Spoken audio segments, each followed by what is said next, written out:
Good afternoon, everyone. My name is Dimitrios Stampoulis, and I'm with Southwest Research Institute. This is my first time at the Texas Groundwater Summit, and also my first year in Texas, and I'm certainly very honored to be standing here right now.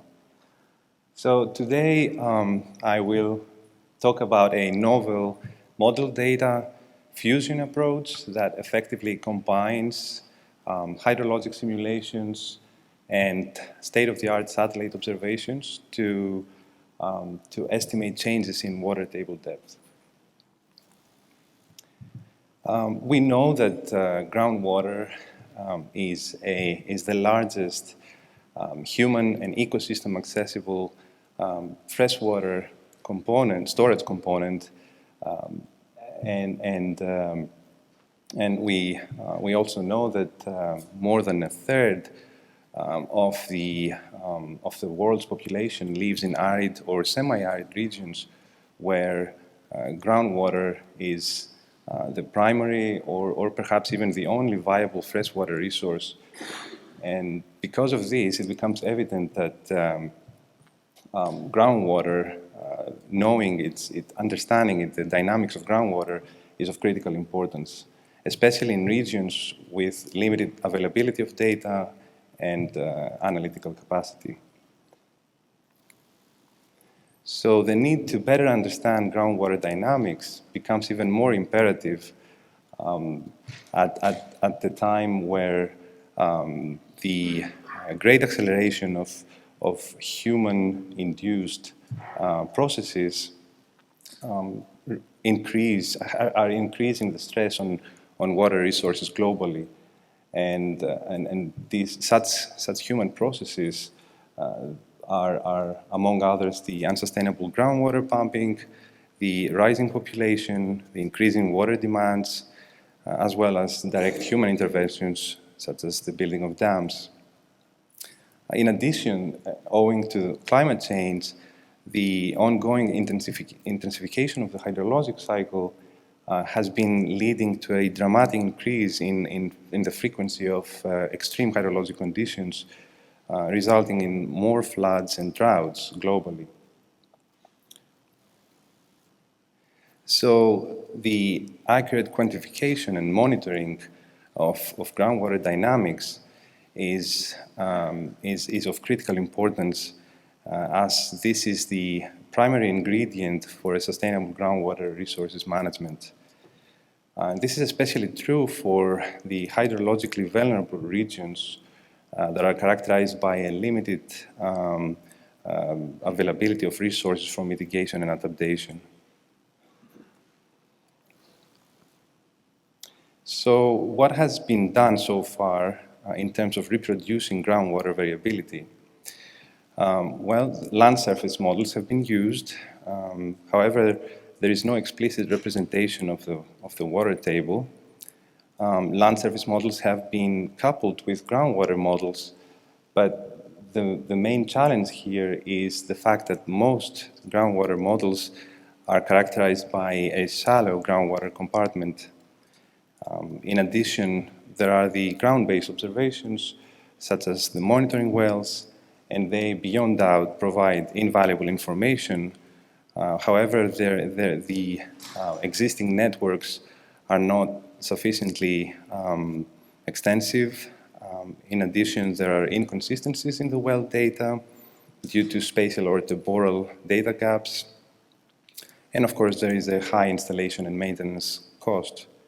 Finally, there are satellite observations, such as those of GRACE. They are also very valuable data, especially for groundwater management. And they are at a monthly scale, which is sufficient for groundwater resources management. However, their disadvantage is the very coarse spatial resolution, which is approximately 300 kilometers for the original data. A characteristic of these observations is the fact that they account for multiple water storage components. Specifically, these observations are observations of total water storage anomalies, and they are global. So to fill in these gaps, we need to do the following. We need to reproduce groundwater variability at spatiotemporal scales that will be of use for local water management. We also need to improve the accuracy of the modeled groundwater estimates. In other words, we need to provide more robust estimates of groundwater dynamics. And finally, we need to allow the representation of water table depth at these finer spatial scales. So to this aim, we use two different tools as the title of this presentation entails. We use a model, specifically the variable infiltration capacity hydrologic model, and data, specifically satellite data, from GRACE, the Gravity Recovery and Climate Experiment satellite.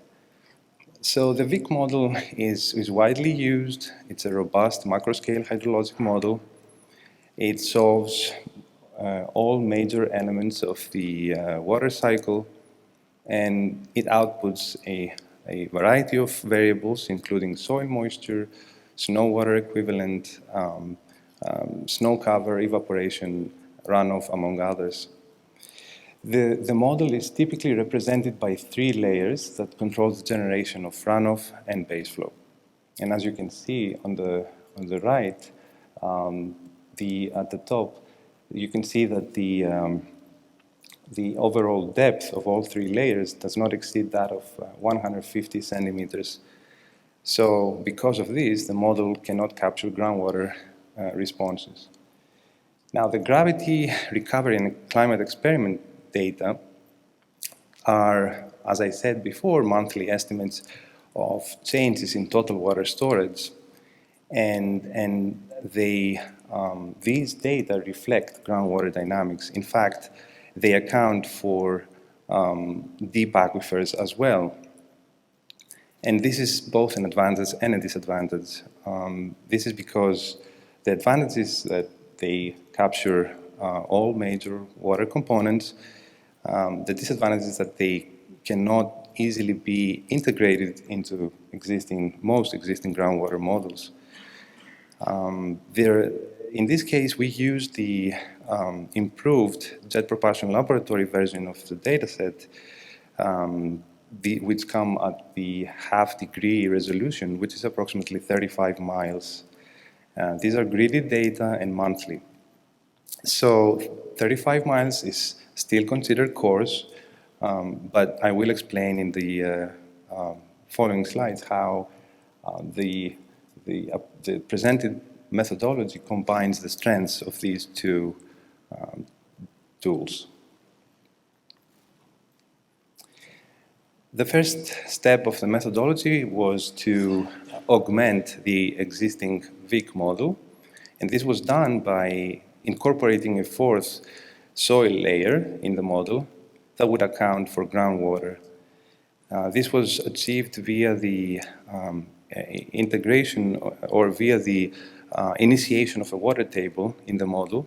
This was done by using an existing non-dynamic gridded water table data set derived from observations at 2 million well sites and groundwater model simulations. This is a global data set, and here on the left I'm just showing the domain for the state of Texas only.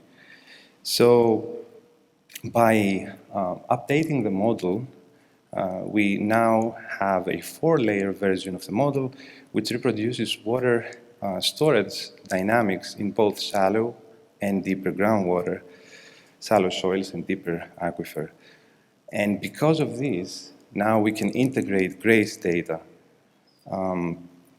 I forgot to mention that the depth of the 4th layer reaches down to about 1,000 meters.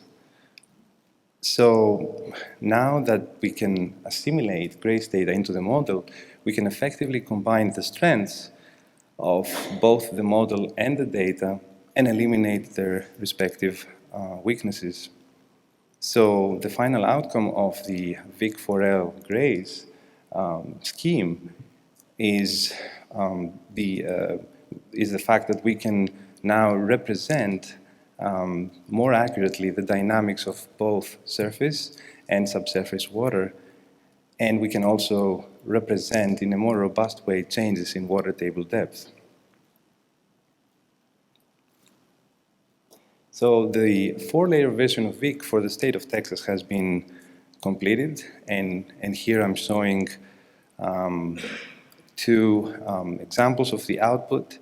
So on the right-hand side and at the top, I'm showing a daily time series of groundwater anomaly in terms of water equivalent height for 3 hydrologic basins of Texas. And as you can see, the model captures the seasonal and interannual variability. And something which is not shown here is that when compared, the time series of the groundwater responses versus the time series of soil moisture were characterized by a lag in time, which of course is expected as the groundwater response would take longer. We can also see that the drought years are captured here well, and also at the bottom I'm showing a temporally averaged map of the model output in terms of water table depth, which shows the spatial variability. And one characteristic of this model is that we're following a telescoping approach for this, for the simulations, which means that the model can be run at different spatial resolutions and temporal resolutions. The finest temporal resolution is daily, while the finest spatial resolution is a bit more than 3.5 miles. So the other major component of the modeling framework presented here is the GRACE data. And these are a very valuable source of information for groundwater. As you can see here on the left, I'm showing a map of the trend, overall trend for the entire available time series of the data, specifically from April 2002 to May 2022. As you can see, a great part of the state of Texas is characterized by a declining trend throughout this 20-year period, especially, of course, to the West Texas. And on the right-hand side, I'm showing a daily time series of a monthly time series of the GRACE anomalies, specifically of the change in water equivalent thickness in time. So as you can see, the droughts are again captured very well, and this is a space average over the entire West Texas region.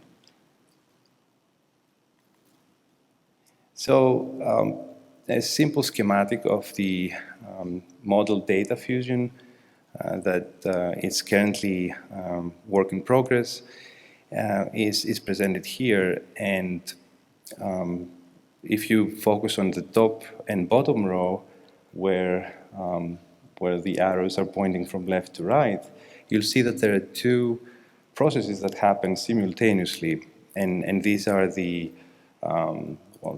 the top row, I'm showing the fact that we are spatially and temporally resampling the model output to match the resolution of the GRACE data. In the bottom row, I'm showing the processing of the GRACE observations, which are converted to total water storage. And then in the middle row, flowing from right to left, this is where the assimilation scheme takes place. In this case, the assimilation method is the direct insertion, but the model is agnostic as far as the assimilation scheme is concerned. We can implement any assimilation approach, which can be more sophisticated or less sophisticated to improve computation time. But what happens here is that once the assimilation is completed, then the updated model is disaggregated spatially and temporally, which in fact yields high resolution in space and time total water storage estimates. Then, in the model, we isolate the effect of soil moisture, snow water equivalent, and we generate estimates of groundwater. Via this approach, we combine the strengths of the model, which are the high spatial and temporal resolution, and the strengths of the GRACE data, which is the fact that these are satellite observations and are characterized by high fidelity, and then eliminate the weaknesses of these two different tools. The approach, the methodological approach, has been previously tested and validated over Central Valley in California. So here I'm showing some of the results where these three panels show the daily time series of the space averaged total water storage over the Sacramento River, San Joaquin River, and Tulare basins. There are two lines, the blue line and the red line. The blue line indicates the open loop run or the just VIC4L simulation without any assimilation of GRACE. And the red line indicates the assimilation produced total water storage. As you can see here, there are discrepancies between these two lines, indicating that the GRACE assimilation actually improved the model as GRACE data capture the anthropogenic effects on the total water storage. And the black dots in these three panels are the actual GRACE observations, the scale for which is shown on the right vertical axis in each panel. And as you can see, the impact of the GRACE assimilation is more pronounced during the drought years, where the total water storage is significantly reduced, something that the model on its own cannot capture, and this is because it can't possibly capture the anthropogenic effects. In this slide, again, focusing on the existing work over Central Valley, I'm showing the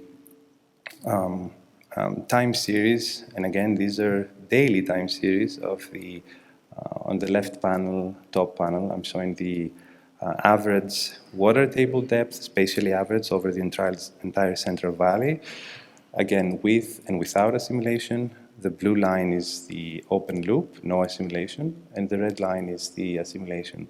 So higher values of water table depth, meaning deeper in the ground.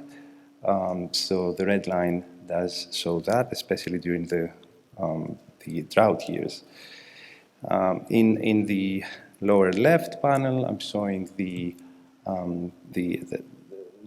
changes in the water, the difference between the two curves in the top left panel.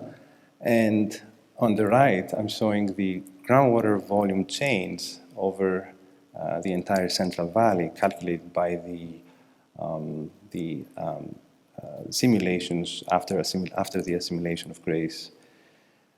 And you can see the decline that happened during the drought years over Central Valley, especially during the period 2012 to 2018.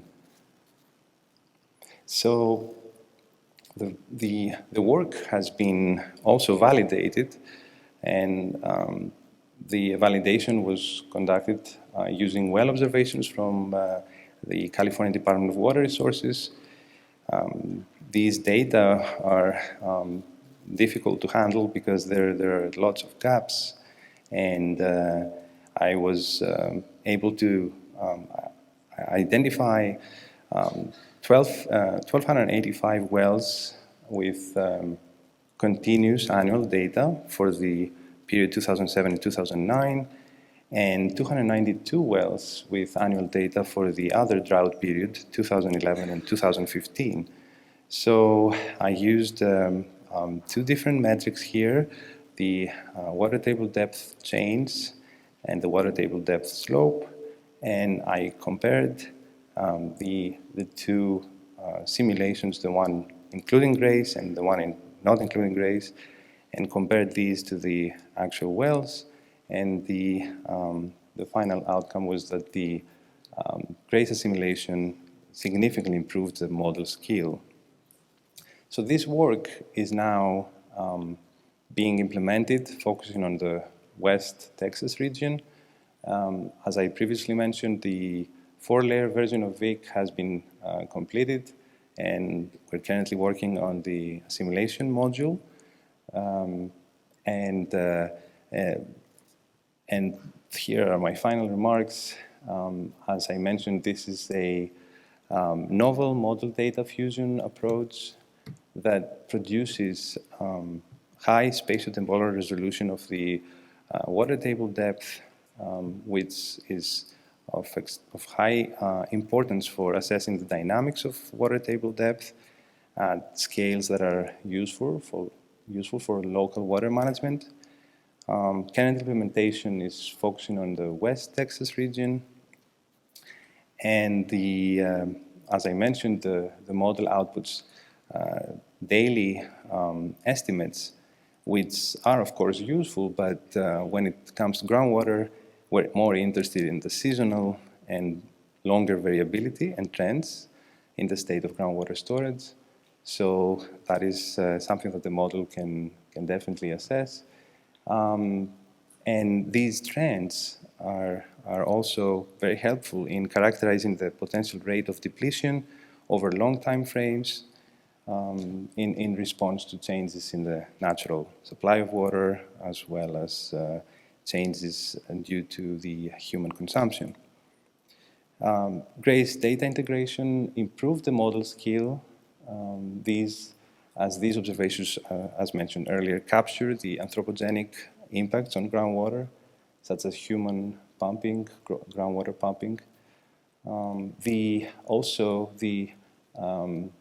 The assimilation scheme is a separate module that can be adjusted by incorporating other assimilation schemes as deemed appropriate.